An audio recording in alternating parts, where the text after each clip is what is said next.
আসসালামু আলাইকুম ওয়া রাহমাতুল্লাহি ওয়া বারাকাতুহু। ইন্নাল হামদুলিল্লাহ ওয়াসসালাতু ওয়াসসালামু আলা মান লা নাবিয়্যা বা'দা। সুপ্রিয় দর্শক শ্রোতা, আমরা এই মুহূর্তে মসজিদে নববীর খুতবার অনুবাদ শুরু করছি। আজকের খতিব হচ্ছেন ফজিলাতুল শেখ আব্দুল মুহসিন আল কাসিম হাফিজাহুল্লাহ।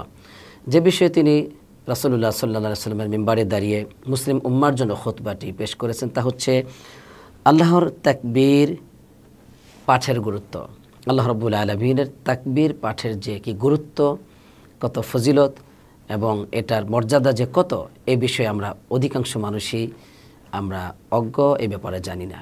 সম্মানিত খতিব সাহেব বিষয়টিকে এত সুন্দর করে উপস্থাপন করেছেন যে আজকের খুতবাটি আমরা শুনলে বুঝতে পারবো যে আল্লাহ রাব্বুল আলামিনের তাকবীর উচ্চারণ করা, আল্লাহ তাআলার বরত্ব প্রকাশের মর্যাদা ও গুরুত্ব কতটুকু, আল্লাহ তাআলা যেন আমাদেরকে বোঝার তৌফিক দান করেন। আর তার আগেই আল্লাহর কাছে প্রার্থনা করছি আল্লাহ তাআলা যেন আমাকে বিষয়টিকে অত্যন্ত সুন্দর করে অতি সহজভাবে আপনাদের সামনে উপস্থাপন করার তৌফিক দান করেন, আমিন।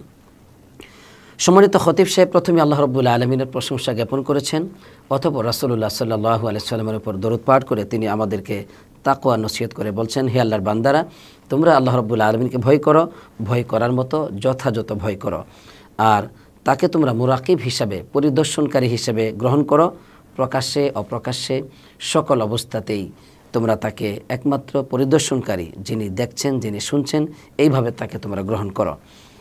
এরপর তিনি তার মূল বক্তব্যটি প্রবেশ করার আগে বা মূল বক্তব্যটি পেশ করার আগেই তিনি একটি ভূমিকা পেশ করেছেন, যে ভূমিকাতে আল্লাহ রাব্বুল আলামিনের নামসমূহ, গুণাবলী, যা হচ্ছে আল্লাহর পরিচয়, এই পরিচয় জানা যে কত গুরুত্ব, এই ব্যাপারে তিনি সংক্ষিপ্ত একটি বক্তব্য পেশ করেছেন। এরপরে তিনি তার মূল বক্তব্যে প্রবেশ করেছেন। তিনি বলছেন, আল্লাহ রাব্বুল আলামিনের প্রতি পূর্ণ ভালোবাসা এবং তার প্রতি পূর্ণ বিনয় থেকেই একজন বান্দার মধ্যে ইবাদতের প্রতি আকর্ষণ সৃষ্টি হয়।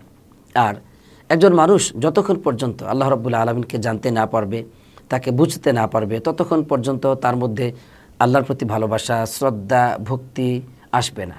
তাই একজন মানুষের উচিত সে যেন আল্লাহ রাব্বুল আলামিনকে জানে। এই জন্য আমাদের শরীয়তে সবচেয়ে শ্রেষ্ঠতম জ্ঞান, সবচেয়ে গুরুত্বপূর্ণ জ্ঞান হচ্ছে আল ইলমু বি আসমাইল্লাহি ওয়া সিফাতিহি। আল্লাহ রাব্বুল আলামিনের নামসমূহ এবং গুণাবলী সম্পর্কে জ্ঞান হচ্ছে শ্রেষ্ঠতম জ্ঞান।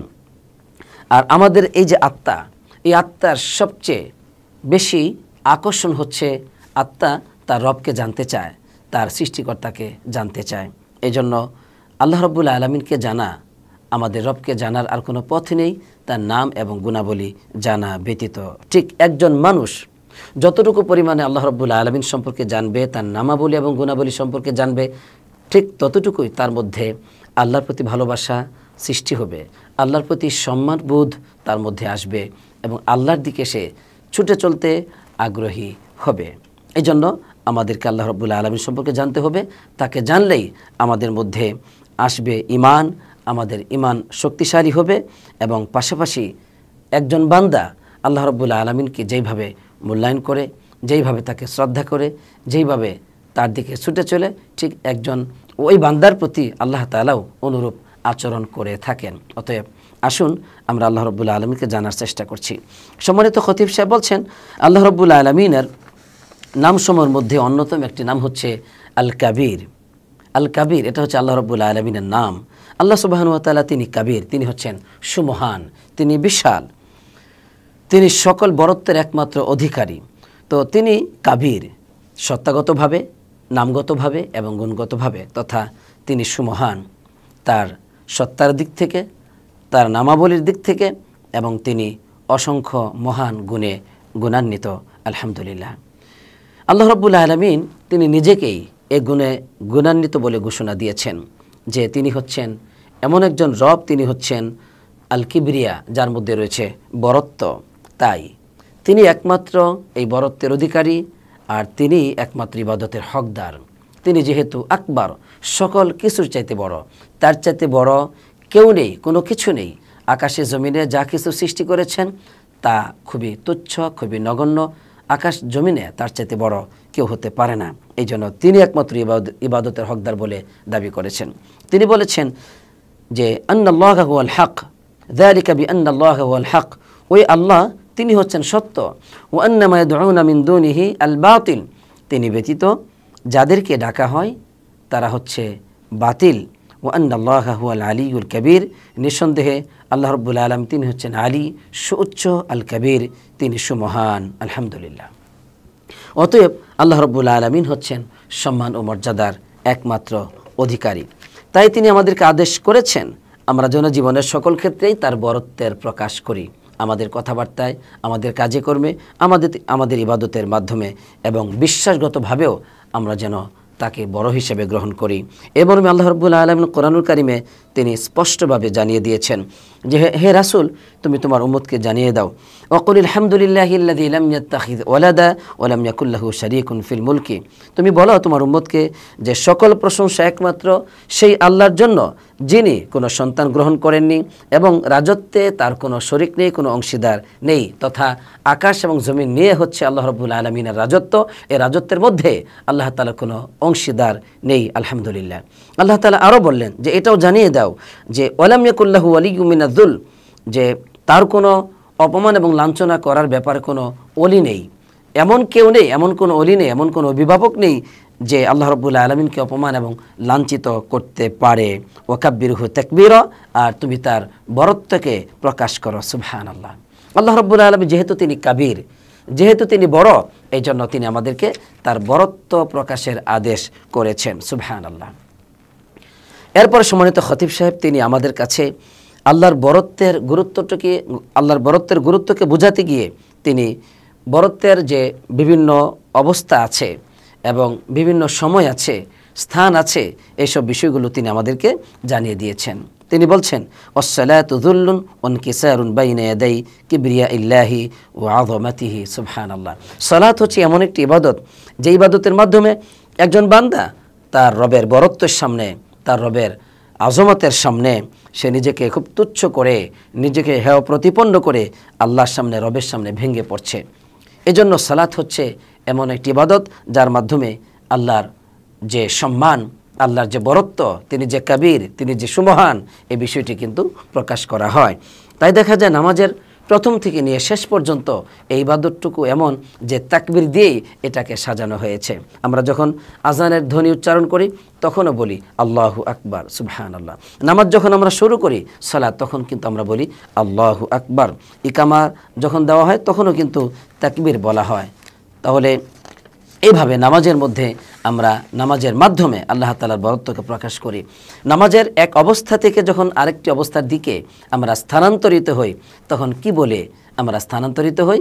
তখন কিন্তু আমরা বলি আল্লাহু আকবার, আল্লাহ সবচেয়ে বড়। এই জন্য দেখা যায় সকল মানুষ যারা সালাত আদায় করে আসলে তারা হচ্ছে বিনয়ী মানুষ, তারা আল্লাহর বরত্বের সামনে তাদের মাথা নত করতে কোনো দ্বিধাবোধ করে না, কারণ তারা জানে আমাদের রব হচ্ছেন কবীর, আমাদের রব সবচেয়ে বড়, পৃথিবীর সকল কিছুর চাইতে বড়। এজন্য একজন মানুষ সালাত আদায়কারী হতে পারে যখন সে জানে আল্লাহ তাআলা সবচেয়ে বড়। তার সামনে মাথা নত করার মধ্যেই হচ্ছে আমার জীবনের শ্রেষ্ঠত্ব, আমার মুক্তি, আমার সুখ ও শান্তি। আলহামদুলিল্লাহ। সম্মানিত খতিব সাহেব বললেন যে এই যে সিয়াম পালন করা হয়, এই সিয়াম পালন করার শেষে কিন্তু আমরা সেখানে তাকবীর বলি। যখন সিয়াম পালন শেষ হয়ে যায়, ঈদের দিন আমরা চাঁদ ওঠার পর থেকে তাকবীর বলা শুরু করি। আল্লাহ তাআলা বলেছেন, যেখানে সিয়াম সম্পর্কে আলোচনা করেছেন, সিয়ামের শেষে আমাদেরকে জানিয়েছেন যে তোমরা বলো ওয়ালিতুকাব্বিরুল্লাহা আলা মা হাদাকুম, এই যে আল্লাহ তাআলা তোমাদেরকে হেদায়েত দিয়েছেন, এই জন্য তোমরা তার তাকবীর উচ্চারণ করো, তার বরত্বকে প্রকাশ করো, ওয়ালাআল্লাকুম তাশকুরুন, যাতে করে তোমরা শুকর আদায়কারী হতে পারো।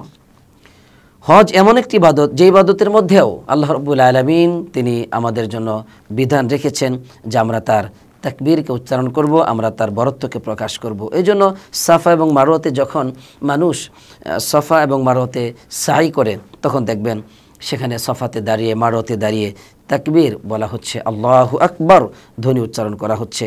অনুরূপভাবে যখন জামরাতে গিয়ে পাথর নিক্ষেপ করা হয়, তখনও কিন্তু মানুষ আল্লাহু আকবার বলে পাথর নিক্ষেপ করে। যখন কুরবানি করে, পশু জবাই করে, তখনও আল্লাহু আকবার বলে পশু জবাই করতে হয়। সব কিছু দিয়ে আল্লাহ রাব্বুল আলামিনের বরত্বকে, তিনি যে সুমহান, তিনি যে সুবিশাল, তার চাইতে বড় কেউ হতে পারে না, এটাকেই কিন্তু প্রকাশ করা হয়। আলহামদুলিল্লাহ। আল্লাহ রাব্বুল আলামিনের কাছে সবচেয়ে শ্রেষ্ঠতম দিন হচ্ছে সেই দিনগুলো হচ্ছে মিন আইয়ামিল আশর, এটা হচ্ছে জিলহজ মাসের প্রথম যে 10 দিন, এই দিনগুলো হচ্ছে আল্লাহর কাছে সবচেয়ে শ্রেষ্ঠতম দিন। রমজান মাসের দিন রাতগুলো অধিক উত্তম, কিন্তু দিনের মধ্যে সবচেয়ে শ্রেষ্ঠতম দিন হচ্ছে আল্লাহর কাছে এই জিলহজ মাসের প্রথম দশক।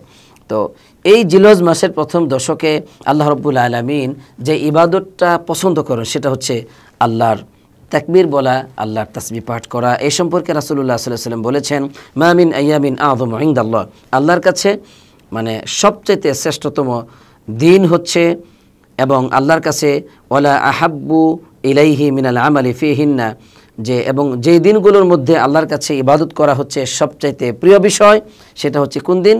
হাদিল আইয়াম আল আশর, এটা হচ্ছে ওই শেষ দশক যা হচ্ছে জিলহজ মাসের প্রথম শেষ দশক। তাহলে জিলহজ মাসের প্রথম শেষ দশক এটা হচ্ছে আল্লাহর কাছে আযম আইয়াম, সবচেয়ে শ্রেষ্ঠতম দিন, এবং এই দিনে আমল করা ইবাদত করা হচ্ছে আল্লাহর কাছে সবচেয়ে প্রিয়। আর এই দিন কি করা হয়? ফাকসিরু ফিহিন্না মিনাত তাহলিল ওয়া তাকবীর ওয়া তাহমিদ, সেই দিনগুলোতে তোমরা আল্লাহর বেশি বেশি লা ইলাহা ইল্লাল্লাহ পাঠ করো, বেশি বেশি আল্লাহু আকবার পাঠ করো, এবং বেশি বেশি তাহমিদ আলহামদুলিল্লাহ বলো। কেন এগুলো বলতে বলেছেন? কারণ এর মাধ্যমে আল্লাহর বরত্ব প্রকাশ করা হয়, তার সম্মান ও মর্যাদা প্রকাশ করা হয়, এবং সেখানে আল্লাহর প্রশংসা প্রকাশ করা হয় আলহামদুলিল্লাহ। অতএব আল্লাহর কাছে একটি প্রিয় ইবাদত হচ্ছে যে আমরা আল্লাহর বরত্বকে প্রকাশ করব, আল্লাহর তাকবীরকে উচ্চারণ করব আলহামদুলিল্লাহ। 2 ঈদ আমরা পেয়ে থাকি আমাদের ইসলামে, 2 ঈদের মধ্যেই কিন্তু তাকবীর বিষয়টি এসেছে আলহামদুলিল্লাহ। সেখানে আমরা পর্যাপ্ত পরিমাণে তাকবীর পাঠ করি ওয়ালিল্লাহিল হামদ। যেখানে ঈদের বিশেষ করে কুরবানির ঈদ যেটা ঈদুল আযহা আমরা বলি, এই ঈদ পালন করার পরেও কিন্তু একাধিক দিন, প্রায় আমাদেরকে আরও 3 দিন তাকবীর পাঠ করতে হয়। এসব কিছু হচ্ছে আল্লাহর বরত্বের প্রকাশের জন্য আলহামদুলিল্লাহ। যে কোনো সুসংবাদ শুনলে পরে আল্লাহর তাকবীর পাঠ করা যেতে পারে, আল্লাহর বরত্বের প্রকাশ করা যেতে পারে। যে কোনো বিষয়ে আশ্চর্য হলেও সেখানে আমরা আল্লাহু আকবার বলে ধ্বনি উচ্চারণ করতে পারি। সফর অবস্থায় সেখানে তাকবীর পাঠের বিষয়টি অত্যন্ত গুরুত্বপূর্ণ, কারণ মানুষ যখন সফরে একাকী থাকে তখন ভয়ভীতি, দুশ্চিন্তা, পারিবারিক চিন্তা এসব কিছু মানুষকে গ্রাস করে, এটাই স্বাভাবিক।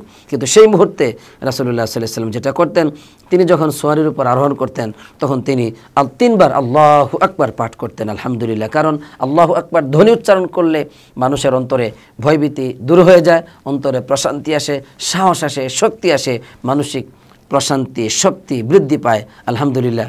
এই জন্য রাসূলুল্লাহ সাল্লাল্লাহু আলাইহি ওয়াসাল্লাম সফর অবস্থায় তিনি তাকবীর পাঠ করতেন। তাকবীর পাঠের গুরুত্বটা এতটুকু যে একজন মানুষ যখন সারাদিন চলাফেরা করার পর রাত্রিবেলা ঘুমাতে যায় তখন বিছানাতে গিয়েও যেন আল্লাহর তাকবীরকে ভুলে না যায়। এজন্য বিছানাতে গিয়ে সুবহানাল্লাহ 33 বার, আলহামদুলিল্লাহ 33 বার, আল্লাহু আকবার 34 বার, এই কথাগুলো হাদিসের মধ্যে কিন্তু এসেছে। অতএব আমরা আল্লাহর তাকবীর পাঠ করব। আল্লাহুম্মা লাকাল হামদু ওয়া লাকাশ শুকর। ইসলামের যখন কোনো বিজয় আসতো, কোনো যুদ্ধের ময়দানে মুসলমানগণ বিজয়ী হতেন, তখনও আল্লাহর তাকবীরে তারা পাঠ করতেন। এবং আল্লাহর তাকবীর পাঠের বিষয়টি গুরুত্বপূর্ণ হচ্ছে যখন আমরা হেদায়েত পাই আল্লাহর পক্ষ থেকে, যখন রিজিক পাই, যখন আমরা আল্লাহর পক্ষ থেকে সাহায্য পাই, তখন আমরা আল্লাহর তাকবীর বলে আল্লাহর বরত্বকে প্রকাশ করতে পারি। আরবদের মাঝে আল্লাহ রাব্বুল আলামিনের বরত্বের প্রকাশের আল্লাহু আকবার এই শব্দের চাইতে আর শ্রেষ্ঠতম আর কোনো শব্দ নেই। এজন্য এই শব্দটি আল্লাহর কাছে খুব প্রিয় বলে গণ্য হয়েছে। তাই রাসূলুল্লাহ সাল্লাল্লাহু আলাইহি ওয়াসাল্লাম জানিয়েছেন যে আল্লাহু আকবার এই শব্দটি যে আল্লাহর কাছে প্রিয়, সেটা তিনি জানিয়েছেন এইভাবে যে আহাব্বুল কালামি ইলাল্লাহি আরবা, আল্লাহর কাছে সবচেয়ে প্রিয় বাক্য হচ্ছে 4টি। 1 নম্বর সুবহানাল্লাহ, 2 আলহামদুলিল্লাহ, 3 লা ইলাহা ইল্লাল্লাহ, 4 হচ্ছে আল্লাহু আকবার, আল্লাহ সবচেয়ে বড়। এটা হচ্ছে এই বাক্যগুলো হচ্ছে আল্লাহর কাছে খুব প্রিয়। অতএব তাকবীর বলা আল্লাহর কাছে প্রিয় একটি শব্দ আলহামদুলিল্লাহ। আল্লাহ আমাদেরকে বুঝার তৌফিক দান করুক, আমিন। সম্মানিত খতিব সাহেব তিনি আরেকটি হাদিস নিয়ে এসেছেন, যে হাদিসের মধ্যে রাসূলুল্লাহ সাল্লাল্লাহু আলাইহি ওয়াসাল্লাম জানিয়েছেন যে আল্লাহু আকবার বললে, এই তাকবীরগুলো বললে, এই তাসবিহ পাঠ করলে এগুলো মিজানের পাল্লায় খুব ভারী হয়ে যায়। রাসূলুল্লাহ সাল্লাল্লাহু আলাইহি ওয়াসাল্লাম বললেন মা আথকালুহুন্না ফিল মিজান, মিজানের মধ্যে মানে যে জিনিসগুলো অধিক ভারী হয়, যে শব্দগুলো অধিক ভারী হয়, সেটা হচ্ছে লা ইলাহা ইল্লাল্লাহ, সেটা হলো আল্লাহু আকবার, সেটা হলো সুবহানাল্লাহ, আলহামদুলিল্লাহ। এই যে শব্দগুলো, এগুলো মিজানের পাল্লায় খুব ভারী হবে। অতএব আমরা যেন খুব বেশি করে আল্লাহর এই প্রিয় শব্দগুলো উচ্চারণ করি। কি কি? সুবহানাল্লাহ, আলহামদুলিল্লাহ, লা ইলাহা ইল্লাল্লাহ, আল্লাহু আকবার। আল্লাহ আমাদেরকে মানার তৌফিক দান করুক, আমিন। কোনো ব্যক্তি যদি আল্লাহু আকবার ধ্বনি উচ্চারণ করে এবং আলহামদুলিল্লাহ, সুবহানাল্লাহ এগুলো বলে, তাহলে কিন্তু আকাশের 8টি দরজা, কি বলে 8টি নয়, ফুতিহাত লাহু আবওয়াবুস সামা, আকাশের সমস্ত দরজাগুলো খুলে দেওয়া হয়। হাদিসটা এইভাবে আসছে যে একজন ব্যক্তি সে নিজে নিজে বলল আল্লাহু আকবার কাবীরা আলহামদুলিল্লাহি কাসীরা ওয়া সুবহানাল্লাহি বুকরাতান ওয়া আসীলা। এটা বলার পরে নবী করিম সাল্লাল্লাহু আলাইহি সাল্লাম তিনি এটা শুনেছেন যে একজন ব্যক্তি এটা বলেছে। তখন নবী করিম সাল্লাল্লাহু আলাইহি সাল্লাম বলছেন, কে এই কথাগুলো বলেছে বলো তো দেখি, কে বলেছে? তখন লোকদের মাঝে একজন বলে উঠল, ইয়া রাসূলুল্লাহ, আমি তো বলেছি। তখন রাসূলুল্লাহ সাল্লাল্লাহু আলাইহি ওয়াসাল্লাম বলছেন, আজিবতু লাহা, এই বাক্যগুলোর ব্যাপারে আমি আশ্চর্য হয়েছি। ফুতিহাত লাহা আবওয়াবুস সামা, এই বাক্যগুলোর বলার কারণে আকাশের দরজাগুলো খুলে দেওয়া হয়েছে। সুবহানাল্লাহ, আল্লাহুম্মা লাকাল হামদু ওয়া লাকাশ শুকর। অতএব আমরা আল্লাহর তাকবীর পাঠ করব। আল্লাহ আমাদেরকে বুঝার এবং মানার তৌফিক দান করুক, আমিন। এখানে আমরা প্রথম খুতবাটি শেষ করছি। দ্বিতীয় খুতবা সম্মানিত খতিব সাহেব বেশ কয়েকটি পয়েন্ট বলেছেন, বিশেষ করে 4টি পয়েন্ট বলেছেন। 1 নম্বর, তিনি বলেছেন যে একজন বান্দার জন্য সত্যিকার অর্থে কোনো সুখ নেই, শান্তি নেই, তার জন্য কোনো সৌভাগ্যশীলতা নেই, কোনো নিয়ামত নেই সত্যিকার অর্থে, যতক্ষণ পর্যন্ত সে একমাত্র তার রবকে জানতে না পারবে এবং তার জীবনের লক্ষ্যবস্তু একমাত্র তার রব না হবে, ততক্ষণ পর্যন্ত মানুষের জীবনে কোনো সৌভাগ্যশীলতা এবং সুখ ও শান্তি নেই। এরপরে 2 নম্বর তিনি বলেছেন যে আল্লাহ সুবহানাহু ওয়া তাআলা তিনি নিজেকে প্রকাশ করেছেন, তিনি হচ্ছেন আল কিবরিয়া, মানে তিনি বরত্বের অধিকারী। এজন্য কোনো মানুষের উচিত নয় আল্লাহ রাব্বুল আলামিনের সাথে অহংকার প্রকাশ করা এবং মানুষের সাথেও নিজেকে খুব বড় করে তুলে ধরা, নিজের বরত্বকে প্রকাশ করা মানুষের সামনেও, এটা কোনো মানুষের জন্য জায়েজ নেই। কারণ আল্লাহ তাআলা সবচেয়ে বড়, তিনি বড়, তার চেয়ে বড় কেউ নয়। এজন্য মানুষকে বিনয় হওয়াটাই আল্লাহ তাআলা পছন্দ করেন। 2 নম্বর তিনি বলেছেন, যখনই একজন মানুষ জানবে আল্লাহ তাআলা কবীর, আল্লাহ তাআলা সুমহান, তিনি বিশাল বড়, তখন কিন্তু মানুষের মধ্যে 2টো গুণ আসবে। 1 নম্বর, সে আল্লাহ তাআলাকে ভয় করবে, আল্লাহকে ভালোবাসবে, ভালোভাবে আল্লাহর ইবাদত করবে। 2 নম্বর, তার হৃদয় থেকে সমস্ত অহংকার, রিয়া, মানুষকে দেখানোর জন্য কোনো ইবাদত করা, এই সব কিছু, এই আবর্জনাগুলো অন্তর থেকে দূর হয়ে যাবে, আলহামদুলিল্লাহ। 4 নম্বর পয়েন্টের সম্মানিত খতিব সাহেব বলছেন, একমাত্র আল্লাহ তাআলা ওই সকল মুমিনদের জন্য জান্নাতের ব্যবস্থা রেখেছেন যারা হচ্ছে বিনয়ী, আল্লাহর সামনে বিনয়ী এবং মানুষের সাথে অহংকার করে না। এইসব বিনয়ীদের জন্য আল্লাহ তাআলা জান্নাত প্রস্তুত করে রেখেছেন। এখানেই দ্বিতীয় খুতবাটি শেষ হয়েছে, আমরাও শেষ করছি। তো আজকে আমরা যে বিষয়টি জানতে পারলাম যে আল্লাহ রাব্বুল আলামিনের তাকবীর বা আল্লাহর এই যে তাকবীর উচ্চারণ করা, আল্লাহ রাব্বুল আলামিনের এই যে তার যে নাম আল্লাহ তাআলা কবীর, তো আল্লাহর তাকবীর পাঠের গুরুত্বটা আমরা আজকে জানতে পেরেছি। এটার কত গুরুত্ব, এটা আসলে মূলত এই জন্য আমরা আল্লাহর তাকবীর পাঠ করি, যেহেতু তিনি কবীর, তার একটি নাম হচ্ছে, তিনি হচ্ছেন কবীর, তিনি সবচেয়ে বড়। এই জন্য আমরা তার তাকবীর পাঠ করে থাকি। আর আল্লাহ তাআলা এটা আমাদেরকে আদেশ করেছেন যে ওয়াকাব্বিরহু তাকবীরা, তুমি তার বরত্বকে প্রকাশ করো। তাই বিভিন্ন ইবাদত আল্লাহ দিয়েছেন, এ সকল ইবাদতের মাধ্যমে আমরা আল্লাহর সামনে আমরা আল্লাহর বরত্বকে প্রকাশ করি, আমরা বিনয়ী হই, আল্লাহর সম্মানকে প্রকাশ করে থাকি। আর এই সম্মানের বিরাট মর্যাদা দিয়েছেন আল্লাহ সুবহানাহু ওয়া তাআলা, জান্নাত পর্যন্ত আল্লাহ তাআলা দান করবেন বলে ওয়াদা দিয়েছেন, আলহামদুলিল্লাহ। তাই আসুন আমরা জীবনের সকল ক্ষেত্রে বেশি বেশি আল্লাহর তাকবীর পাঠ করি। আল্লাহ আমাদেরকে সেই তৌফিক দান করুক, আমিন।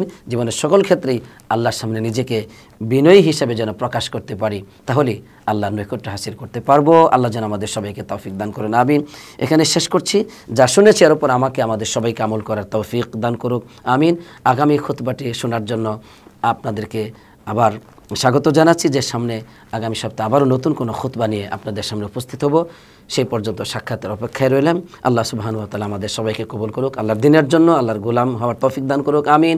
আসসালাতু ওয়াসসালামু আলা নবিয়িনা মুহাম্মদ ওয়া আলা আলিহি ওয়া সাহবিহি আজমাইন।